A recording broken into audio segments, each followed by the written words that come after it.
Assalamualaikum warahmatullahi wabarakatuh. Saya Intan Permata Putri. Di sini saya akan menjelaskan mengenai materi antidepresi. Kira-kira apa saja yang akan dibahas pada materi antidepresi ini?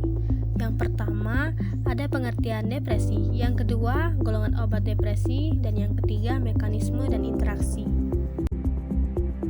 Depresi, kondisi yang dikarakterisasi oleh perasaan sedih yang terus-menerus, pesimis, khawatir, dan hilang rasa senang. Penyebab depresi, kekurangan neurotransmitter monoamin seperti serotonin, norepinefrin, dan dopamin. Tanda depresi, perasaan sedih, pesimis, gangguan tidur, berat badan menurun, gangguan psikomotor, rasa ingin bunuh diri yang tinggi, yang terjadi lebih dari 2 minggu. Lalu faktor penyebabnya, genetika, biologis, dan psikososial. Apa hubungan mood dengan neurotransmitter? Neurotransmitter adalah senyawa kimia yang menyampaikan pesan antar satu sel saraf ke sel saraf target, yang memiliki peran yang sangat penting untuk otak mengatur kinerja berbagai sistem tubuh. Serotonin mempengaruhi fungsi yang pertama kognitif, persepsi sensorik, mood, pola tidur, dan nafsu makan.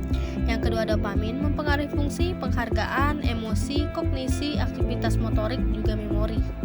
Dan yang terakhir, norepinefrin merupakan neurotransmitter di dalam sistem limbik di otak yang mengontrol emosi seperti depresi dan euforia. Gejala depresi juga muncul pada gangguan lain seperti hipotiroidisme, penyakit Parkinson, kondisi inflamasi atau peradangan. Depresi juga mempersulit penyembuhan kondisi medis lain, misalnya trauma parah, kanker, diabetes, dan penyakit kardiovaskular. Depresi yang tidak terdiagnosis dan tidak diobati memerlukan perhatian khusus karena risiko bunuh diri yang dapat terjadi. Sekitar 10-15% penderita depresi berupaya bunuh diri, sehingga penting untuk mengenali gejala depresi sejak awal untuk dapat diberikan pengobatan yang tepat waktu. Golongan antidepresi. Yang pertama, inhibitor selektif pengambilan kembali serotonin.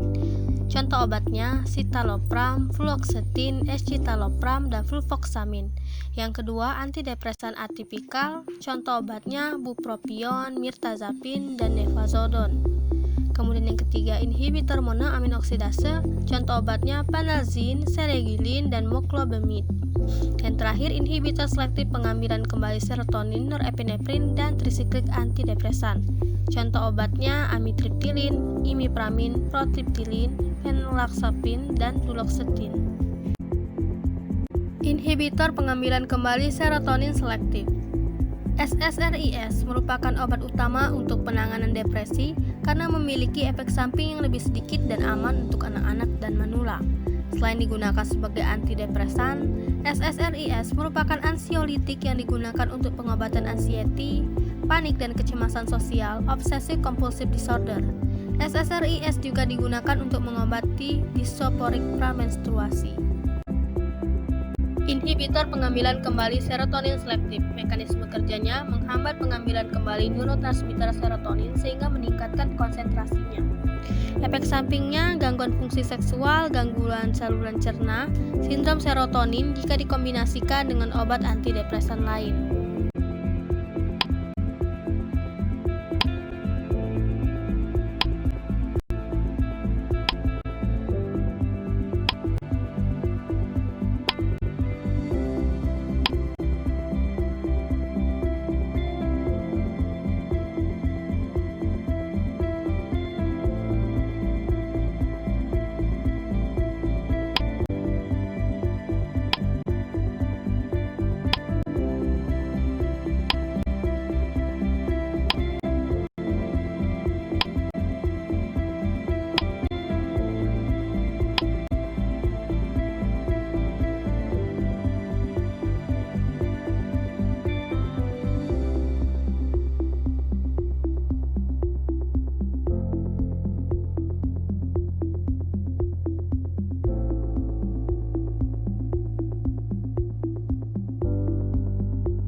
inhibitor pengambilan kembali serotonin dan norepinefrin atau dikenal dengan SNRIs.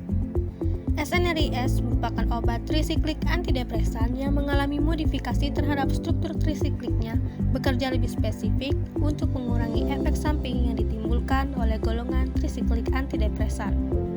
Selain digunakan sebagai antidepresan, off-label SNRIs digunakan untuk autisme, sindrom nyeri dan gangguan disforis pramenstruasi dan gangguan PTSD.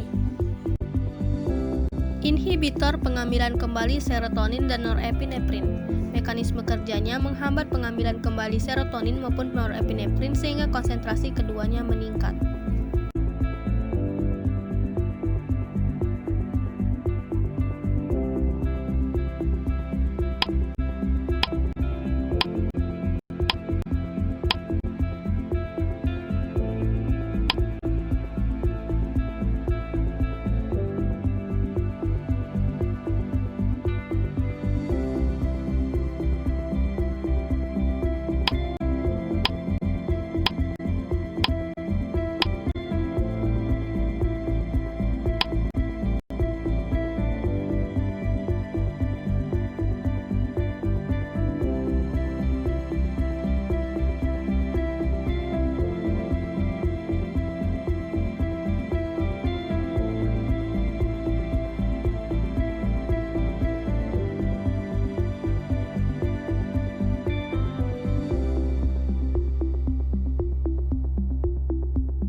Trisiklik antidepresan merupakan awal dikembangkannya obat golongan antidepresan lain, SSRIs dan juga SNRIs.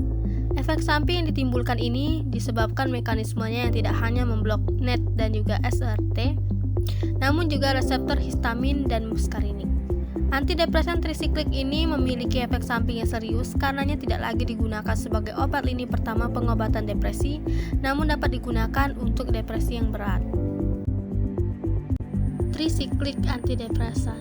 Mekanisme kerjanya hampir sama dengan golongan SNRI, yaitu menghambat reuptake serotonin dan norepinefrin, namun juga mengikat reseptor sel saraf. Mekanismenya dapat teman-teman lihat pada video.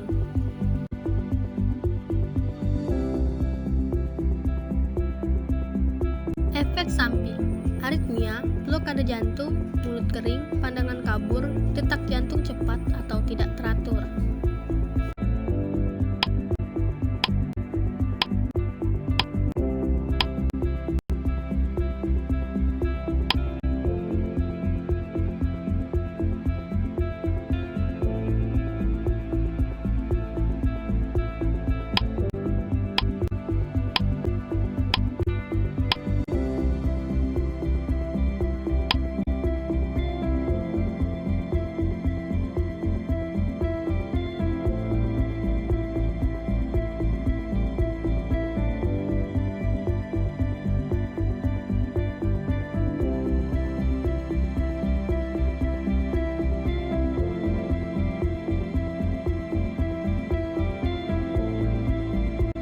Inhibitor monoamin oksidase.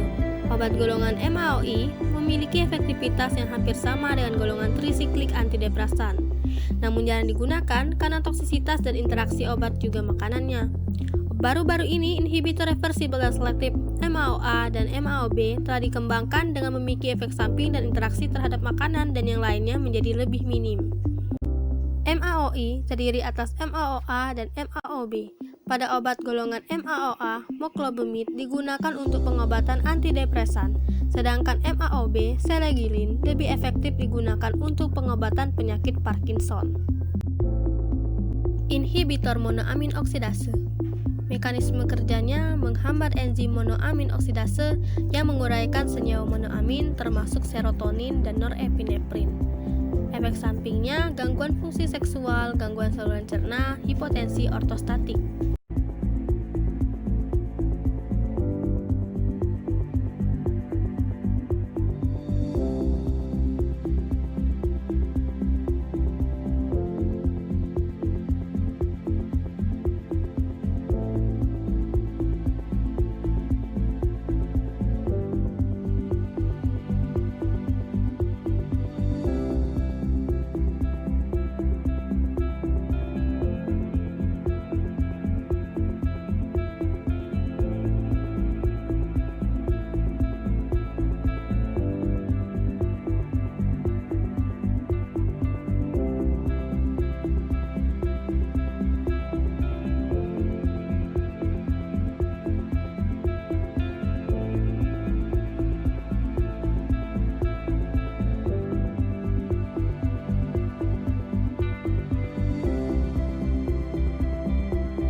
Antidepresan atipikal merupakan antidepresan yang tergolong baru.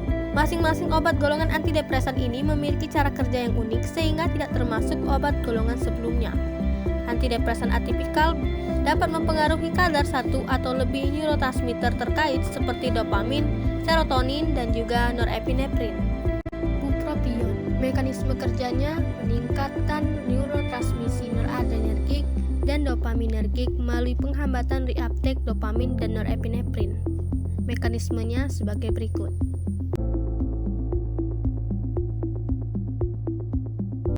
Bupropion diindikasikan untuk pengobatan depresi, pencegahan gangguan depresi musiman, dan sebagai pengobatan penghentian merokok. Efek sampingnya meningkatkan gejala gangguan hiperaktif, risiko kejang jika diberikan pada dosis lebih tinggi dari yang direkomendasikan.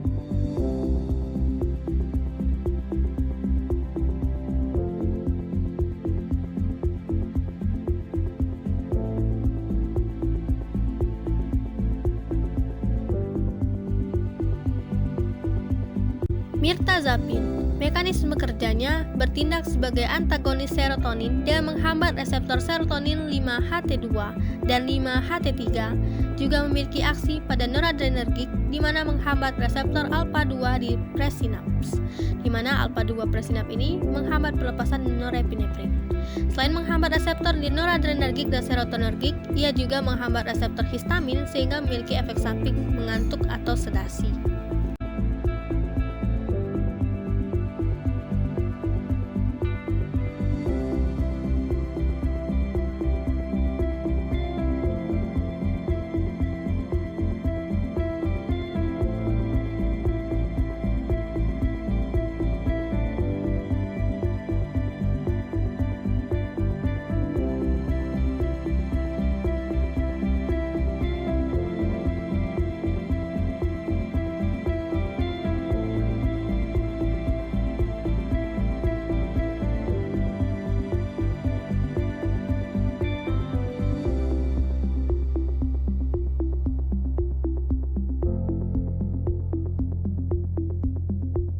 Baiklah teman-teman, terima kasih telah menonton video ini. Sampai jumpa.